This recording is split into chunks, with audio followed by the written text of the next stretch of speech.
BRG's ThinkSet podcast. I'm your host, Michael Whalen. BRG is a global consulting firm. We help organizations in disputes and investigations, corporate finance, and performance improvement and advisory. We're a multidisciplined group of experts, industry leaders, academics, data scientists, and professionals. Around the world, BRG delivers the inspired insights and practical strengths our clients need to stay ahead of what's next. For more information about BRG, please visit thinkbrg.com.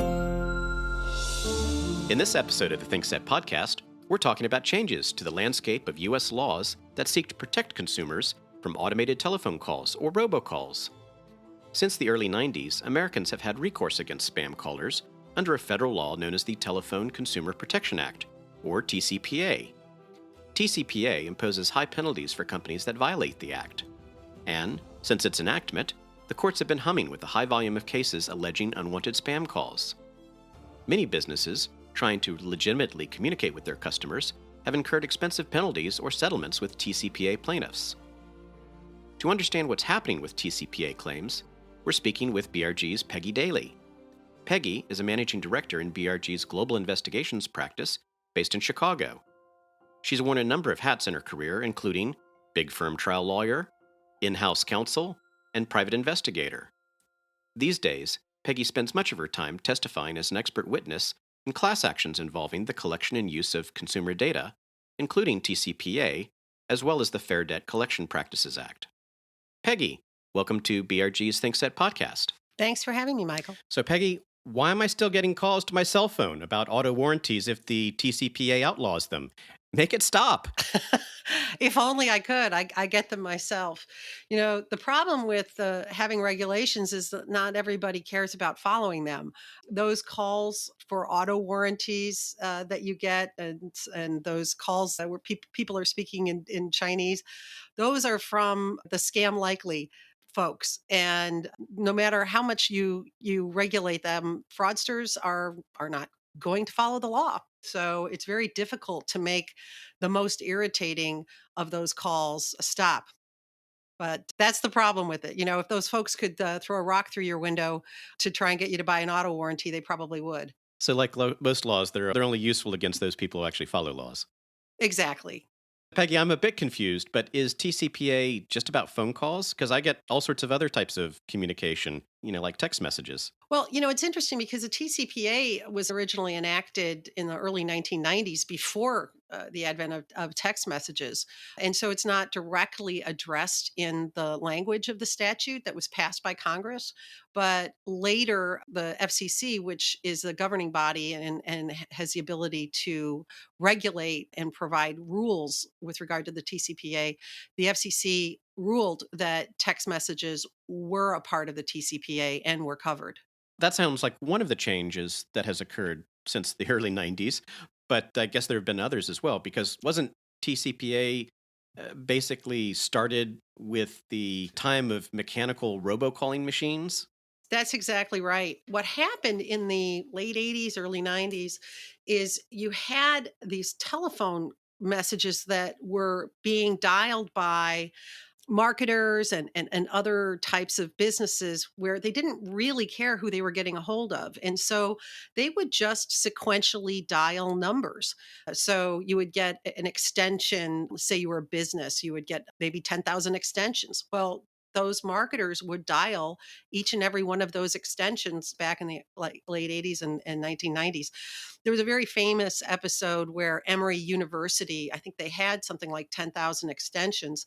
And because of the way the technology worked at the time, you couldn't hang up the calls. It was a robocall. It was pushing some kind of a sweepstakes, and it tied up everything. They have hospitals at the university, and it tied up the entire university for a couple of days, and people were rightfully outraged by that. And as a result of it, the TCPA came into existence. And that's why you see that language identifying an ATDS, an automatic telephone dialing system, as one which has the capacity to dial numbers in a sequential fashion or a random fashion. It did not originally anticipate that making that law applicable to companies that were dialing their customers from lists from their, say, CRM systems that had been consented to call. But it subsequently that is what happened. Well, I can certainly understand and recall the annoyance of receiving these calls, and it does seem like a perfect scenario where you shake your fist in the air and say, "Why there ought to be a law." But what did TCPA purport to do? How did it set out to try and solve that problem? Well, it it all had to do with consent and the idea of you as a citizen should really only be called by people that you have consented to receive calls from. And you shouldn't be randomly called without your consent. And you shouldn't be listening to pre-recorded calls that you can't opt out of. So that really is the annoyance, the harm that it was meant to address. And subsequently, there came into play this idea of wrong number calls. That has really driven a large number of the big dollar cases in the area, typically against big banks, where you have, let's say you have a cell phone number. I've had my cell phone number for 20 years, but that's not true for a lot of people. Folks that are in financial distress often will either lose their cell phone or they will get a new number because all they're doing is getting calls, collection calls, and they're interested in not having to answer those. So you get a really large churn of cellular numbers. And you, let's say you're JP Morgan, you have consent to call a particular cell phone number because your customer gave you that number to be contacted a couple years ago. Now they're in default on a credit card or on a mortgage payment, and you pick up the phone and call them with your auto dialer, and it's perfectly fine if you have the consent. But now that number is owned by a completely different person who never gave you consent. So it's a wrong number. And the TCPA covers those wrong number calls, but it's almost impossible for the companies to find out with any kind of reliability that a telephone number that they've been provided has changed ownership and it would be, in fact, a wrong number call at this point. So large cases have been brought because you think about the volume. When you're a credit card company, and you're dialing literally billions and billions of calls over the course of 4 or 5 years, you've got the liability of 500 or $1,500 in set statutory damages for each and every call. You can see the twirling eyes of the plaintiff's bar. They're chomping at the bit to file those suits. What has the court action been against these alleged violations? Has this been mostly single plaintiff claims or has this been class action? Well, the ones that strike fear into the heart of the credit card companies and the big marketing companies are the class actions. Back in the day, before the TCPA, there wasn't a great deal of effort put into compliance by many corporations. So that, let's say you were doing a debt collection call maybe 10, 15 years ago, and somebody says, "You've got the wrong person. That's not me." And then they would just continue to call you over and over and over again because they didn't have systems in place. And by systems, I mean policies and technology in place to take a particular number out of the queue and make it uncallable. And they weren't taking the time and energy to train their customer service agents to do that. So people were hassled years ago. My daughter now is in college, but when she first got her first cellular phone back when she was in middle school, for the first 6 months all she got were debt collection calls, and she would hand the phone over to me and say, "Mommy, they're calling for that lady again." And I called every single number to get her number off the list, and many of them just kept calling.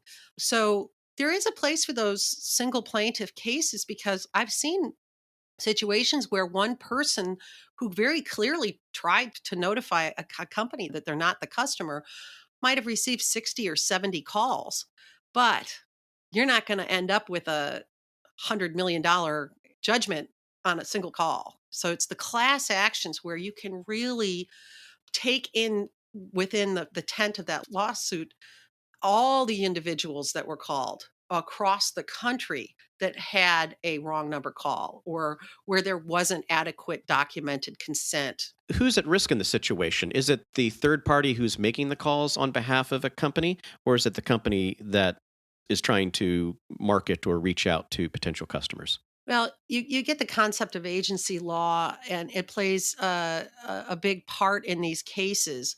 The very first case that I served as an expert witness, the I was working on behalf of the cruise industry, and they never employed the travel agency who made hundreds of millions of phone calls. You probably got one yourself, which was, hi, you've just won a free cruise. Press one, right? All the cruise industry just simply provided cabins when they were purchased by the travel agency. And the travel agency was trying to sell its travel club, pay some money, join the club, and you'll get discounts to go to Branson and Vegas and take cruises.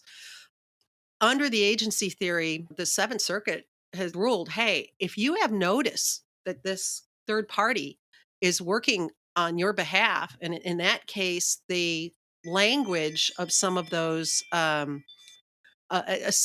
messages, the robo messages that were left, did leave somebody with the impression that they were getting phone calls from the cruise lines.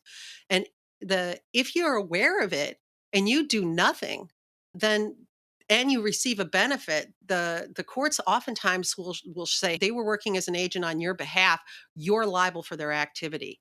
And that's doubly true if you literally employed them under a contract and said, hey, make these phone calls for me.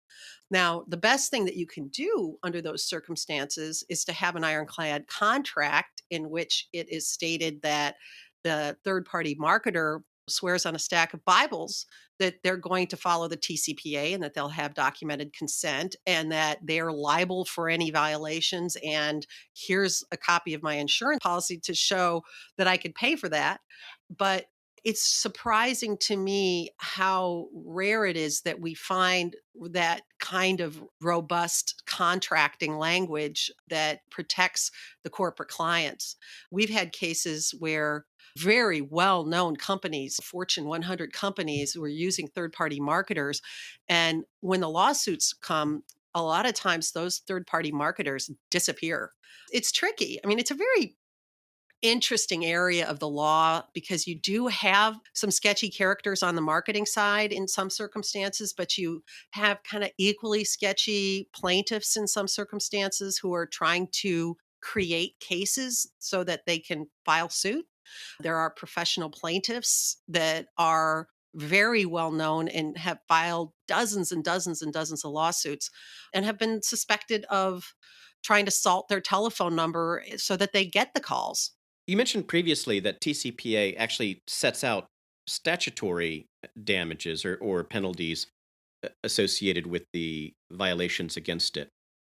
What does that mean in the context of the types of consumer protection class actions that we hear about more often, where class action claimants receive some sort of compensation related to the actual damages or harms that they may have suffered? I think it helps to put into juxtaposition different types of class actions and why Congress did. It will explain why Congress did what it did in terms of identifying statutory damages in this circumstance. Let's say big class action against a pharmaceutical company. I took your drug, and the claim is that you knew that it would have some certain side effect in it, and you didn't tell me, and therefore I've incurred this physical damage. I've got an injury. What you have in these pharma cases is they will work on liability as a class, but then you have to prove up your individual physical damage claims on your own. Okay? What what Congress did in providing statutory damages, it's a way to short circuit that proving up of your own individual damages. What truly is going to be your damage for getting a telephone call that you didn't want?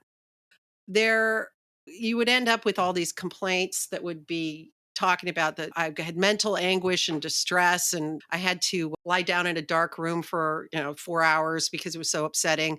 You'd have really a multiplicity of claims, and then one person's phone call is going to give them $1,000 because they have $1,000 of pain and anguish, and yet another person gets less. So Congress just wanted to short circuit all of that and say, we know it's annoying. We're going to give you a statutory amount. This is what the damage is. And so that makes life a lot easier for kind of everybody, except for the people that have to pay it out if they think that those numbers are pretty high, which I can guarantee you that the defendants believe that those numbers are very high for one phone call. But that high number was put in there as a chilling effect. It was Congress telling corporate America, we care about this. We're going to put a very high dollar value on this because we need you to stop. Right.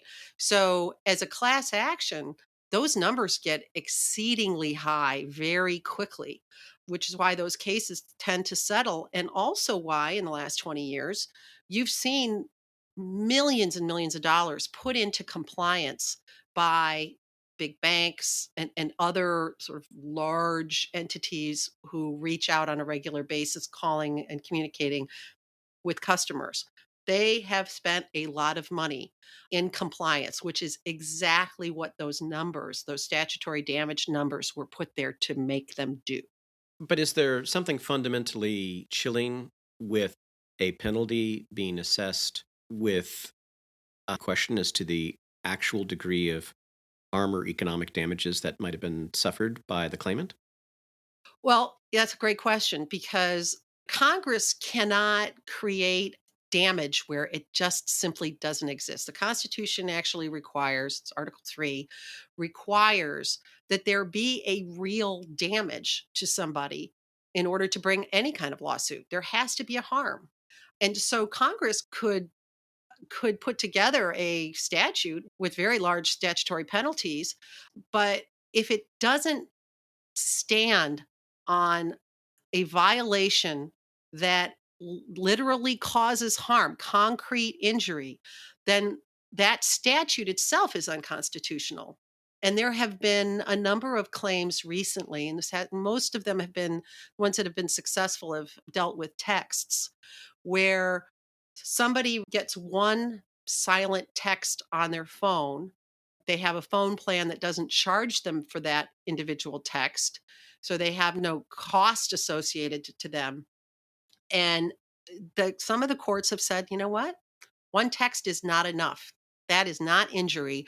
We're now, because of the receipt of one unconsented text, we're not going to make this defendant pay tens of millions of dollars for all the other texts. I mean, it isn't compensable, that one text. But then we have these cases that say, okay, three texts, that's okay. Three texts is an injury. So that counts. There have been efforts to make one phone call that goes to your voicemail not compensable, but typically that's not really moving it with the judges. The judges are saying, look, we all know how annoying these phone calls are. They count. They're annoying. It's a real injury. Congress has given us the stated amount in damages with respect to that, and we're going to call it constitutional. Has the Supreme Court agreed with that, and how has it gotten involved in the jurisprudence of these TCPA cases? Well, it's very interesting because there's so many appellate court cases, and the Supreme Court just did not address things until 2020. And in that circumstance, there was a case called Barr versus American Association of Political Consultants. In that case, the plaintiff challenged the constitutionality of the automated call debt collection exemption. At one point, Congress said, you know what? If you're calling and collecting debt on a student loan on behalf of the government, that's exempted from the TCPA. But in the US Supreme Court, in that case, affirmed the Fourth Circuit judgment in a 6-3 vote and held that the 2015 government debt exception to the 1991 ban on robocalls, TCPA, was an unconstitutional exception to the law. And it severed that exemption. And otherwise found the TCPA to be constitutional. So everyone thought that's going to be the big Supreme Court story of 2020 under the TCPA. But what had been building up in the circuit courts was a another issue entirely, which had to do with the nature of the automatic dialing systems that are used to make these millions and millions of calls. The statute itself requires that the dialing system randomly or sequentially call or have the capacity to randomly or sequentially call. And that has to do with that whole Emory Hospital case. That's language from the early 1990s and it had never been updated. But the technology has changed drastically since that time. Most big companies use predictive dialers and they're not randomly calling numbers. They're pulling a list of their customers from a completely different part of their systems, maybe from their CRM systems or other servers, but they're pulling an already created list of telephone numbers that's not random. And so what burbled up is a split in the circuits, whereas you had some of the circuits saying that it had to be randomly or sequentially dialed, Seventh Circuit, 11th Circuit. But then you have the Ninth Circuit saying, no, predictive dialing is fine, that counts. So the Supreme Court this summer picked up a case called Facebook versus Duguid. And in that case, they're going to determine what the future of that is, because the vast majority of cases that are being filed now are not against these random and sequential dialed auto warranty calls. Most of the TCPA cases that are being filed are against entities who are using predictive dialers and they're drawing on lists of their customers or pre-vetted marketing lists. So it'll be interesting to see what happens. And it's drastically changed the docket of these cases. TCPA cases were for a very, very long time one of the most filed cases in federal court.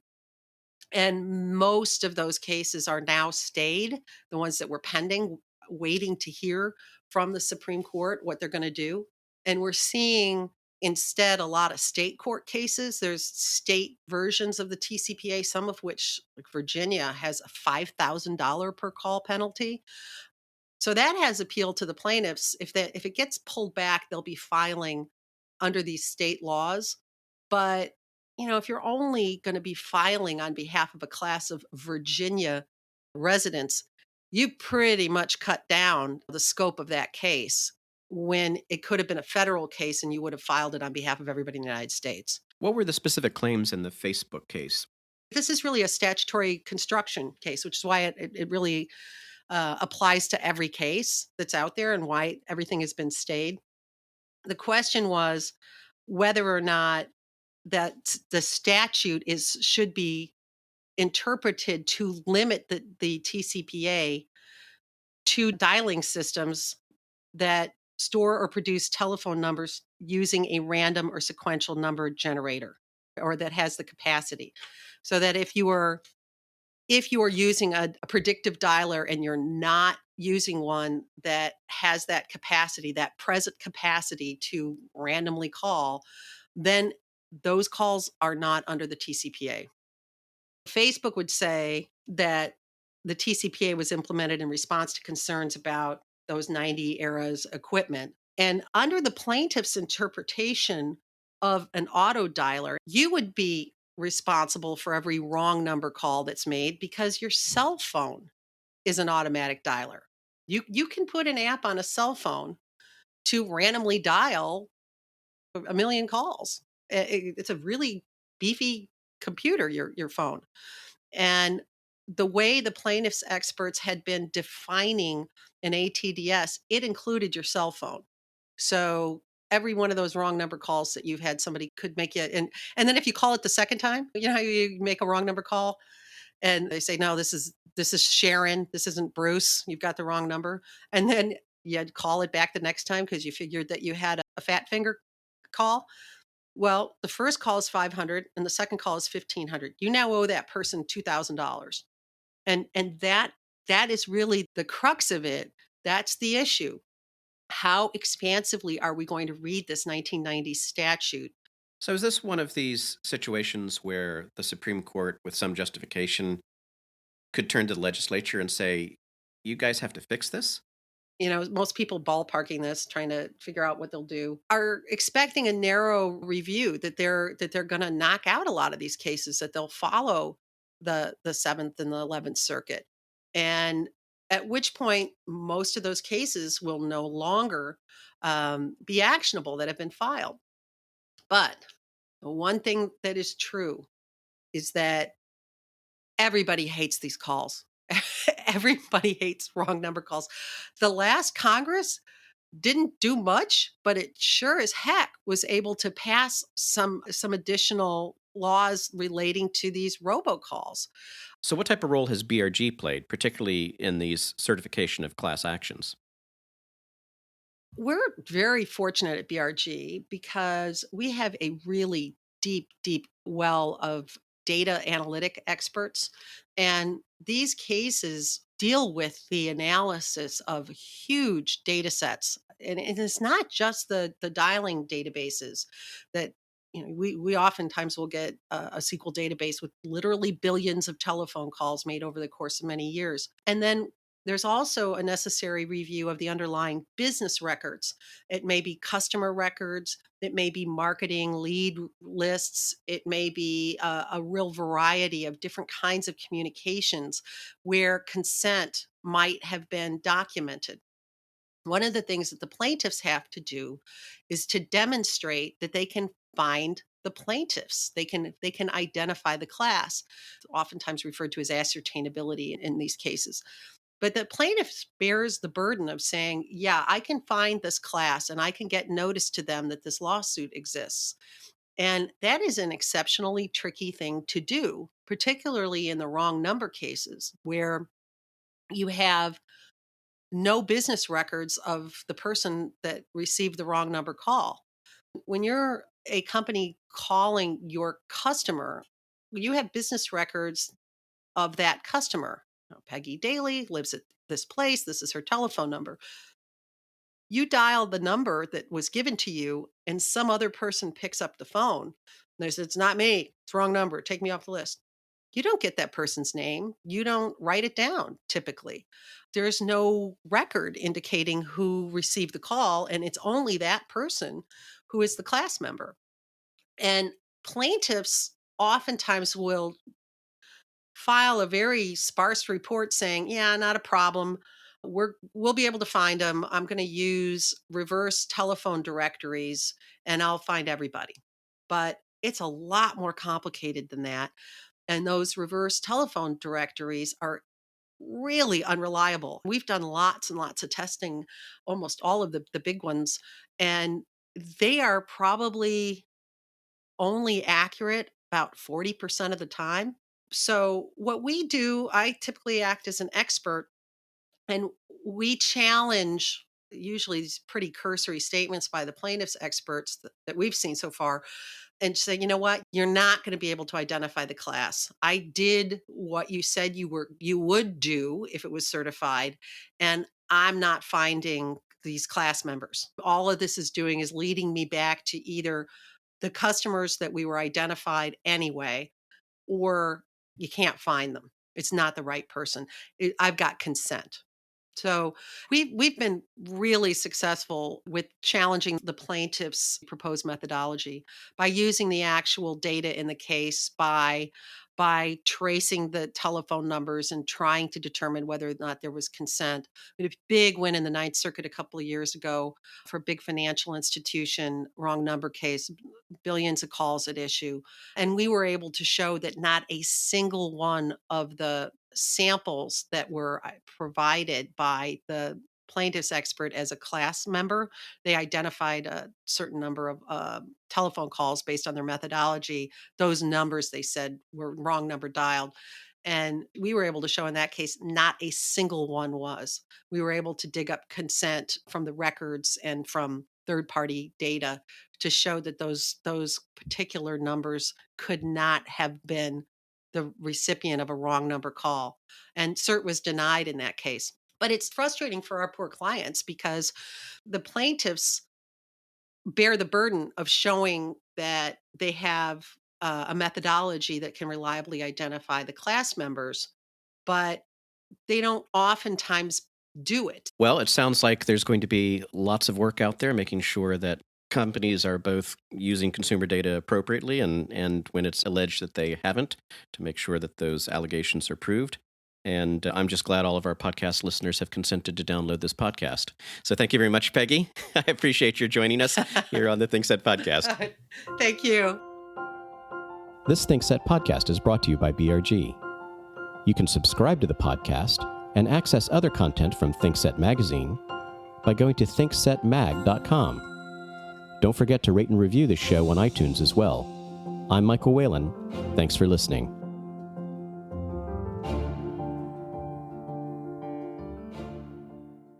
The views and opinions expressed in this podcast are those of the participants and do not necessarily reflect the opinions, position, or policy of Berkeley Research Group or its other employees and affiliates.